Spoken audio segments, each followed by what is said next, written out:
Uh, sorry.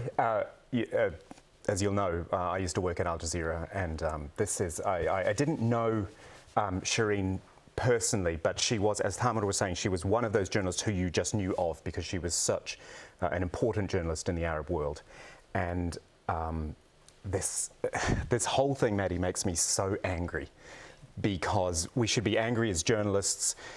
We should be angry as human beings that there is this impunity out there, and that in something which wasn't even a war zone. Really keen to make that point. This is not a war zone. This was someone covering events in the city where they live, the occupied city where they live.